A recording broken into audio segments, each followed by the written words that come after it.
I grew up in a small, single-story house on the outskirts of town. Our house wasn't much, just a squat little box of peeling white paint with a porch that sagged slightly in the middle. I always thought it looked like it was tired of holding itself up. I didn't care though. To me, it was home. But what I remember most about that house wasn't the porch or the yard or the tiny bedroom I shared with my younger brother. It was the crawl space.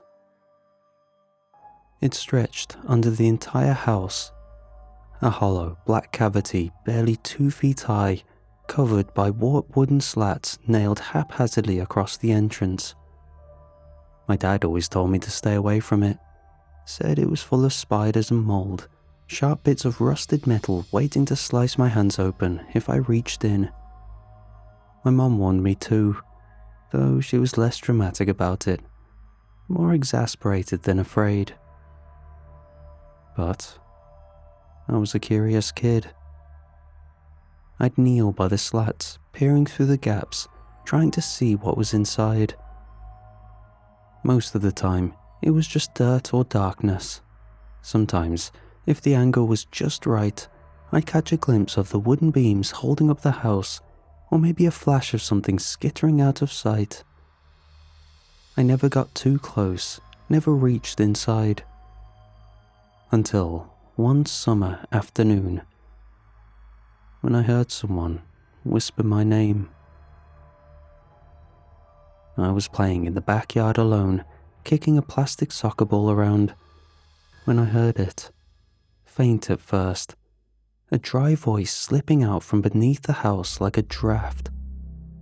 When the voice slipped out from beneath the porch, it was so soft, I almost didn't hear it over the sound of the ball bouncing.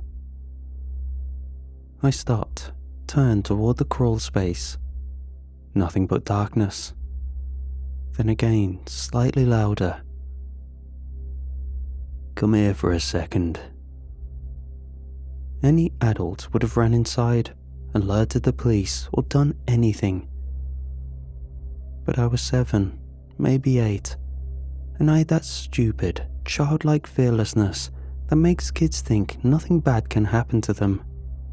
So instead of being scared, I was just curious. I dropped my soccer ball and walked toward the crawl space, dropping to my knees to press my face to the gaps in the wooden slats. A face stared back at me. I just stared back. The man didn't blink. His eyes were wide, locked onto mine, sunken deep into his skull, like he hadn't slept in a long time. His skin was sallow and streaked with dirt, and his hair, what little of it I could see, was long and stringy, clinging to his face in limp, greasy strands. When he spoke again, his voice was almost kind. "Didn't mean to scare you, buddy." I still didn't answer. "I'm an old friend of your dad's," he said, his lips curling. "Really?" I finally managed. He shifted slightly, just enough that I could see more of him. Bony shoulders, his skin a mess of wounds. He looked filthy, like he'd been rolling in dirt, but his voice was calm, friendly, the way adults talk to kids when they want them to feel safe. "Yeah, used to be real close to the family. But it's been a while since we talked. He probably wouldn't remember me." He nodded. That made sense. Adults forgot things all the time. "Hey, do me a favor," he added, lowering his voice. "Don't tell him I'm here yet. Let's keep it a secret for now, just between us. Your dad might not understand." At that age, I thought secrets were fun. I don't know why I trusted him. Maybe it was the way he spoke, the softness in his voice. Maybe it was because I wanted it to be true, because the idea of finally having a secret of my own to keep from my parents made it seem grand, special. I didn't tell my parents, and I kept visiting the crawl space. We just talked.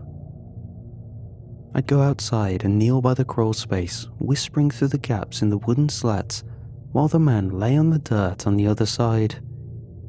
He never came out, never reached for me, just stayed in the shadows, speaking in that same soft, friendly tone that made me feel like I was talking to someone I've known all my life. I felt safe. "What's your favorite thing to do?" he asked me once. "You play outside a lot. What do you want to be when you grow up?" His questions were harmless at first, and he listened so intently, like every little thing I said was the most important thing he'd ever heard. I liked that. But over time, the questions started to change. "Your dad still works late, huh? Where do you sleep in the house? Your mom lock the doors at night?" The first time he asked that, I hesitated. "Yeah," I said, "she locks them." "Every night?" I thought about it. "Sometimes she forgets," I admitted. He was quiet for a long time. "Really?" he finally asked. "She sometimes forgets?"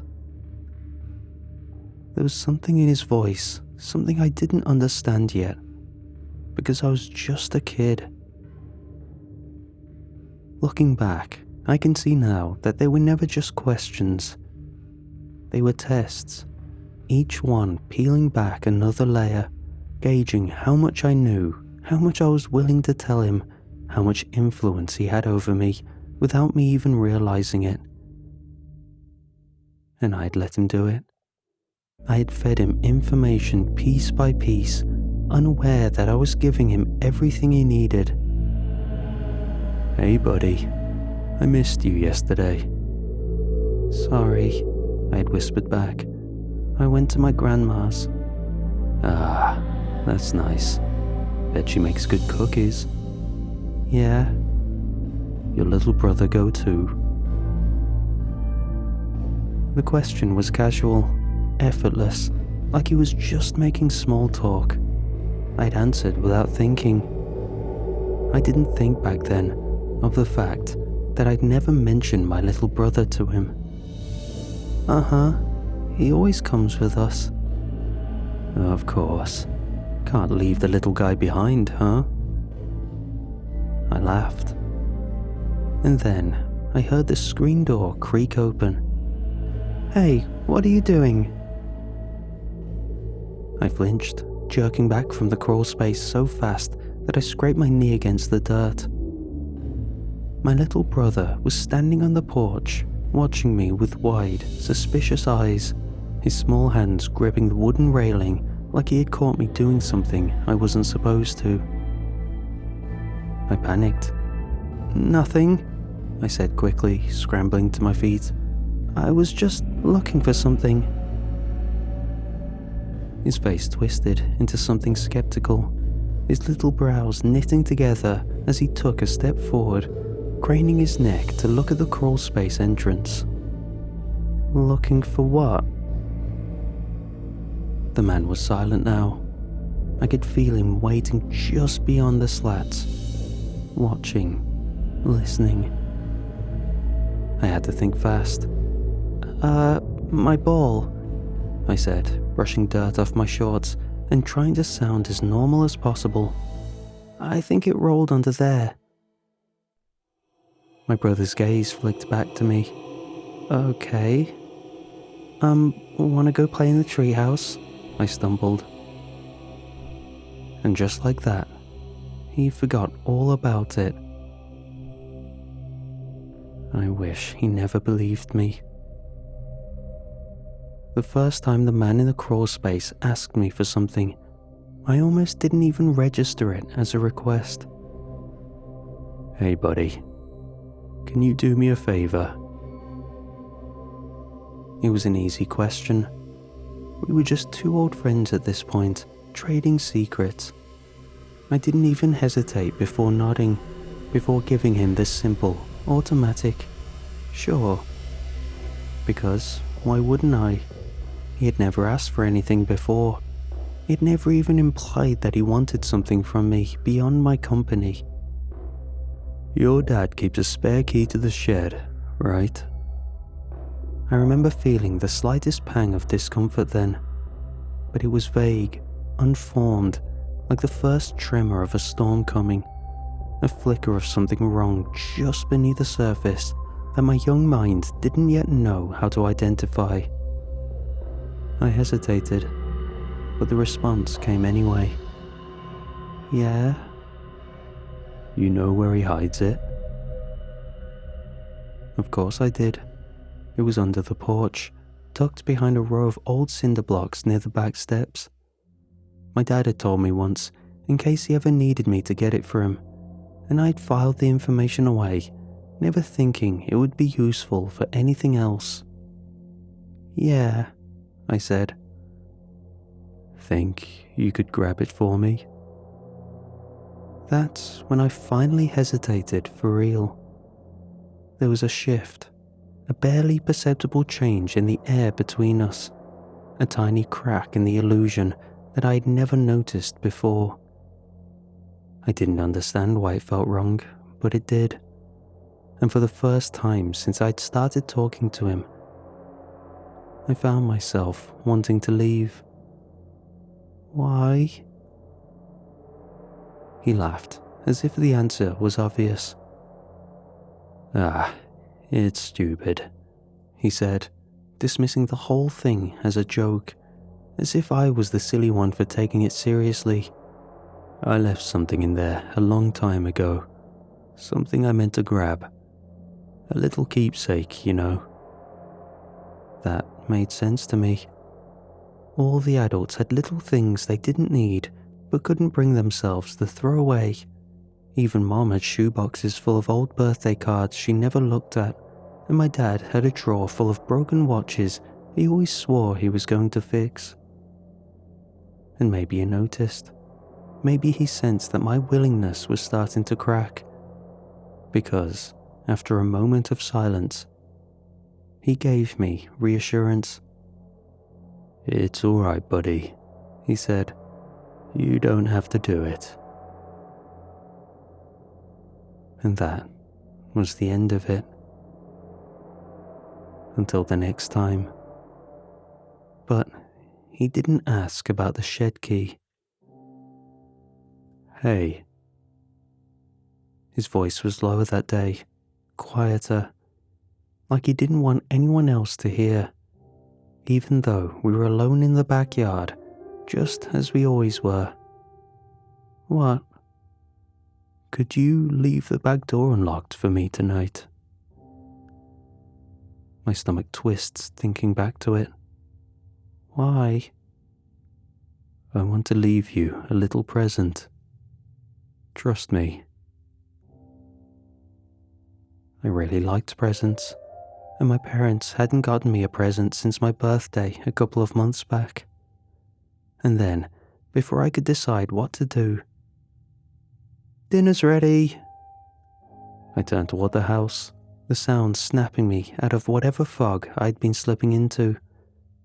And when I looked back, he was gone. I unlocked the back door that night.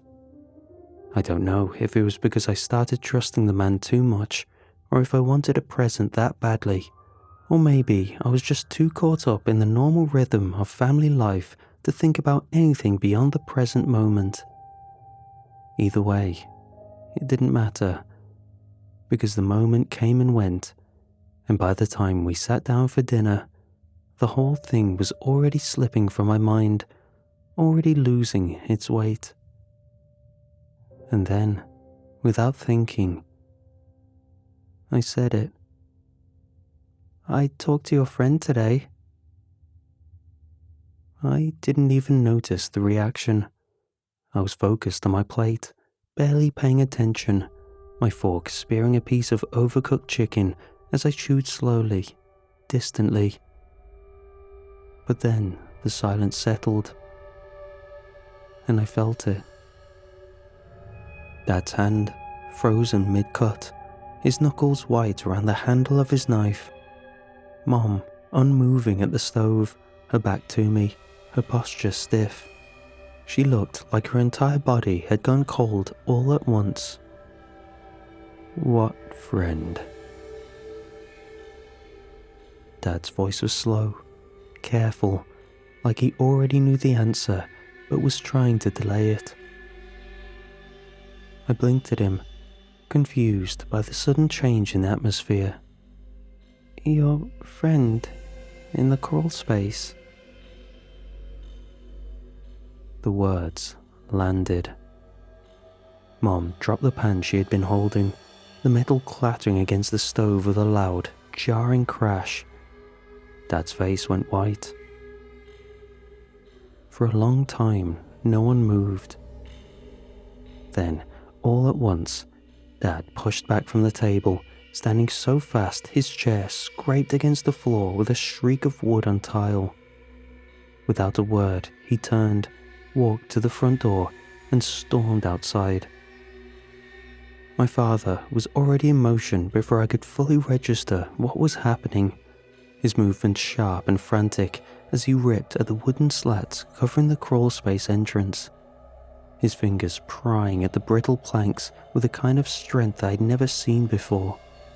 The nails shrieked as they were wrenched loose, the old wood splintering beneath the force of his grip. Dad? My voice came out small, but he didn't answer. He was breathing too hard, too fast, his hands shaking as he pulled away the last of the boards and tossed them aside.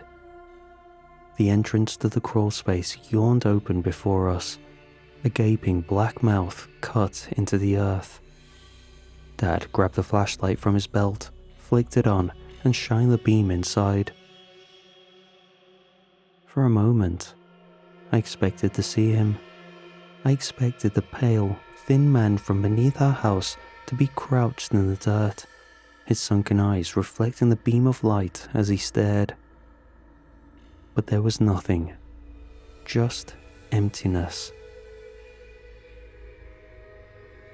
The flashlight beam swept across the crawl space, illuminating nothing but bare dirt and cobwebbed wooden beams. The air that wafted out smelled stale and sour, thick with the scent of damp rot and things that had been left to decay in the dark for too long. There were no footprints in the dirt, no sign that anyone had ever been inside. No mattress, no discarded clothes, no remnants of a person who might have been living there. Maybe I'd made up the entire thing in my head, a game of pretend that had spiraled out of control. But then, the flashlight beam passed over something small and familiar, something that shouldn't have been there. A shoe. Tiny, red, half covered in dirt. I felt a jolt of recognition before my mind fully processed what I was looking at. My stomach twisted violently, and the air seemed to thin around me, the world tilting sideways as I stared at it, because I knew that shoe didn't belong to me. It belonged to my little brother. What the hell? My dad's voice was hoarse, cracking at the edges as he stepped closer, his flashlight trained on the single, out-of-place object sitting in the dirt. His hands clenched at his sides, his whole body rigid with tension. He turned toward me, his face pale. "Where is your brother?" The words barely had time to register before my mother's voice rang out from behind us. "Who are you talking about?" I turned and saw her standing in the doorway, looking at us with an expression of deep, unsettled confusion, her brows furrowed as she took in the scene before her. "Who's in the crawl space?" she asked again. And then the screaming started. I don't remember running inside. I don't remember how I got from the front yard to the hallway, how my legs carried me forward so fast that my surroundings blurred, the walls stretching long and thin like something from a fever dream. I don't remember how I ended up right behind my father, or how my mother's voice, shouting something I couldn't understand, faded into a dull hum at the edges of my mind. I only remember the screaming. It was raw and high and jagged, something too broken to come from a person, something that didn't sound human at all. And it was coming from my brother's room. My father hit the door at full speed, his shoulder slamming into it so hard that it must have hurt. The wood buckled under his weight, and for a moment it didn't budge, but then it gave way. He stumbled forward, nearly falling as he caught himself. And then I saw the blood. It was everywhere, splattered across the floor, painted up the walls in thick, visceral streaks. So much of it, more than I thought a person could even have inside them. It was still wet, still warm, still spreading in slow, creeping rivers beneath the flickering light of the ceiling fan. And in the center of it all, my brother, or what was left of him. I don't think I screamed. I don't think I made any noise at all. Because something inside me broke. Something deep and dark and all-consuming. And as I stood there, staring at the thing on the floor that had once been my little brother, a thought rose up in me, slow and suffocating, curling around my throat like smoke. I did this. I don't know when my mother pushed past me, or when a voice cracked into a sound I'd never heard before, something so shattered and animalistic that it didn't even sound like words. I don't know if they tried to shield me from the sight, if they pulled me back or turned me away. I don't know if I collapsed or ran, or simply stood there as the room spun and folded inward around me. Because in that moment, all I could hear was his voice. "Where do you sleep in the house? Your mom locked the doors at night? She forgets sometimes. Really?" The realization came slowly. It wasn't like a sudden impact, not an explosion of clarity. It was something worse, something creeping, something insidious, something that had been building for weeks, for months, for however long he'd been listening to me. I had told him everything. I had given him the key to my family. I don't know what happened after that. I don't know who called the police, or how long it took them to arrive, or how many times I was asked the same questions over and over and over again, until my mouth was dry and my voice cracked from the effort of trying to answer. I don't know if I ever answered at all, because how do you begin to explain something like that? I don't remember the funeral. I don't remember the weeks that followed, or the way my parents stopped talking to each other, or the way my mother wouldn't even look at me anymore. I don't remember how I got from that house to a different one, or how much time had passed before my father finally packed up all our things and moved us away. But I remember the guilt.